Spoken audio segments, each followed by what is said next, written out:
Assalamualaikum warahmatullahi wabarakatuh. Halo semuanya, perkenalkan nama saya Febi Nabila Cantika.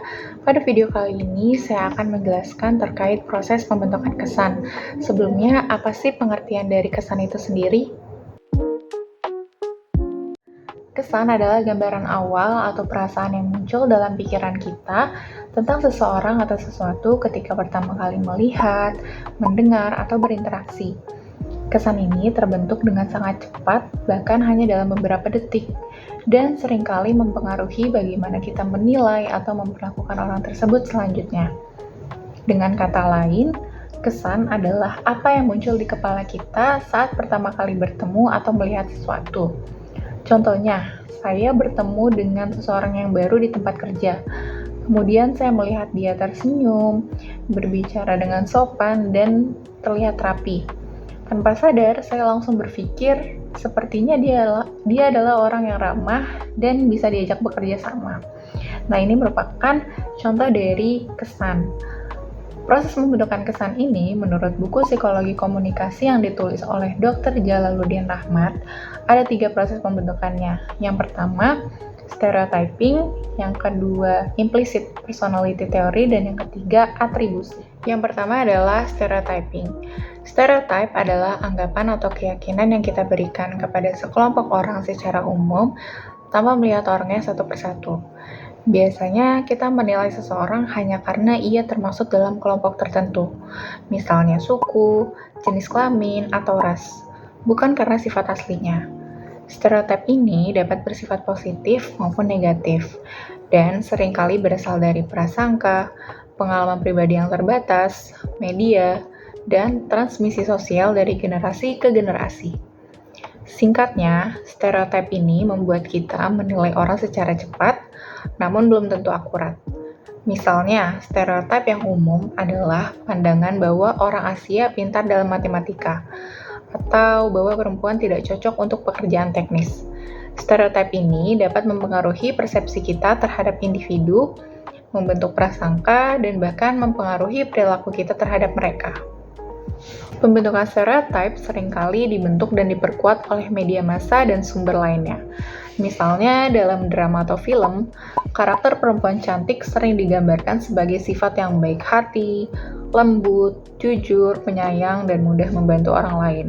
Sementara karakter perempuan yang digambarkan kurang menarik secara fisik, seringkali diberi peran sebagai sifat yang antagonis, cerewet, iri hati, atau jahat. Pola penggambaran seperti ini terus-menerus diulang. Akhirnya, masyarakat yang menonton tanpa sadar membentuk pola pikir kalau orangnya cantik pasti baik, atau sebaliknya. Kalau penampilannya kurang menarik, pasti sifatnya buruk. Dari sudut pandang psikologi kognitif sendiri menjelaskan bahwa setiap pengalaman baru akan dimasukkan ke dalam laci memori yang kita miliki. Misalnya, ketika kita bertemu seseorang bernama Jacob, kita akan memasukkan dia ke kategori orang barat, karena nama Jacob memang terdengar seperti kebarat-baratan. Setelah itu, kita menempelkan berbagai gambaran yang udah ada di memori kita tentang orang barat. Misalnya individualisme, straightforward, ahli teknologi, atau menganut kebebasan dalam pergaulan. Nah, semua kesan ini muncul secara otomatis, bukan karena kita benar-benar tahu Jacob orang yang seperti apa. Yang kedua adalah implicit personality theory. Implicit personality theory adalah kecenderungan kita untuk menghubungkan sifat-sifat tertentu secara otomatis. Artinya, kalau kita melihat satu sifat pada seseorang, kita langsung menambahkan sifat lain yang kita anggap selaras dengan sifat tersebut, walaupun belum tentu benar. Kenapa hal ini bisa terjadi? Karena otak manusia suka menyederhanakan informasi, mengelompokkan orang, dan membuat keputusan cepat. Daripada menilai orang secara mendalam, otak langsung berasumsi kalau dia punya sifat A, pasti juga punya sifat B. Ini yang disebut sebagai teori kepribadian implisit, atau teori yang tersimpan dalam diri yang biasanya terbentuk dari pengalaman masa lalu, keluarga, budaya, media, dan stereotip sosial. Contohnya, seseorang yang bersikap baik akan dianggap sebagai orang yang jujur dan bisa dipercaya. atau orang yang pendiam akan dianggap sebagai pemalu dan tidak percaya diri.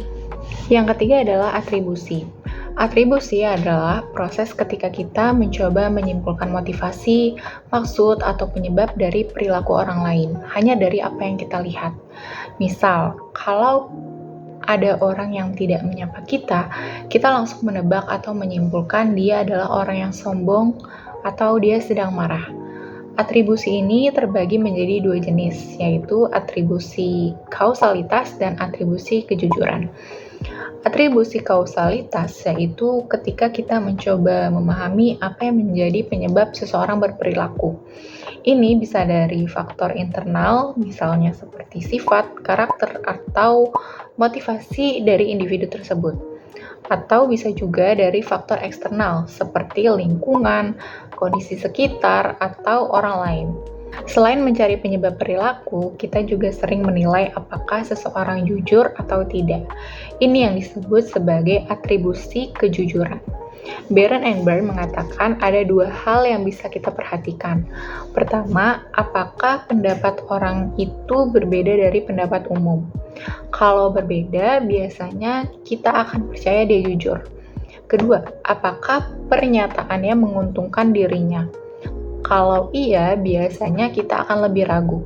Misalnya, semua orang memuji suatu produk, tapi satu orang berani bilang kekurangannya. Kita cenderung percaya itu pendapat yang jujur. Sebaliknya, kalau seseorang memuji produknya sendiri, kita sering merasa itu tidak murni karena dia memang sedang mencari keuntungan. Jadi, dari penjelasan sebelumnya bisa kita simpulkan bahwa kesan adalah gambaran awal yang kita bentuk tentang seseorang, dan kesan ini tidak terbentuk begitu saja. Ada 3 proses utama yang mempengaruhinya. Yang pertama adalah stereotype, yaitu membuat kita menilai orang berdasarkan kategori atau anggapan umum tentang kelompok tertentu, bukan dari dirinya secara pribadi. Kemudian yang kedua, implicit personality theory, membuat kita otomatis menambah-nambahkan sifat lain hanya dari melihat satu sifat saja. Kemudian yang ketiga, atribusi, membuat kita menebak alasan atau penyebab perilaku seseorang, apakah karena sifatnya atau karena situasinya. Nah, ketiga hal ini bekerja bersama-sama dan mempengaruhi bagaimana kita memahami, menilai, dan memperlakukan orang lain. Sekian dari video yang dapat saya sampaikan, kurang lebihnya mohon maaf. Wassalamualaikum warahmatullahi wabarakatuh.